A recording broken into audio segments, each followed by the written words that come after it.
Magandang umaga, ngayon po ay araw ng Huwebes, August 24, 2023. Update po muli sa lagay ng panahon. Ayon sa Pag-asa, patuloy pa rin po na minomonitor ang isang low pressure area na nasa loob ng ating Philippine Area of Responsibility at patuloy pa rin po na nakakaapekto ang trough nito sa ilang bahagi po ng ating bansa. Ang nasabing low pressure area ayon sa Pag-asa may posibilidad na maging bagyo sa mga susunod na oras at papangalan na itong Goreng ng Pag-asa kapag tuluyan na pong naging isang bagyo.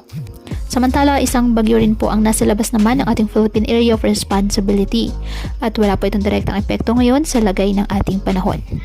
Ngayong araw, dahil po sa trough ng low pressure area, asahan na maulap na kalangitan na may kalat-kalat na pag-ulan at thunderstorms sa Cagayan Valley at Cordillera Administrative Region.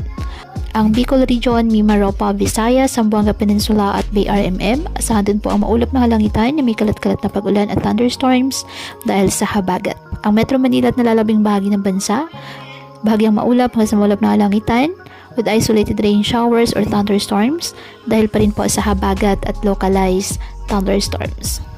Kaya patuloy po na pinag-iingat ang ating mga kababayan sa mga posibleng pagbaha at pagguho ng lupa lalo na kapag may malalakas na ulan at ugaliin po na magdala palagi ng payong o kahit anumang panangga sa ulan kapag lalabas ng ating mga tahanan. At yan po muna ang update sa lagay ng panahon ngayong araw. Muli patuloy po tayo na mag-ingat at palaging tandaan, God loves you. Stay safe and God bless po.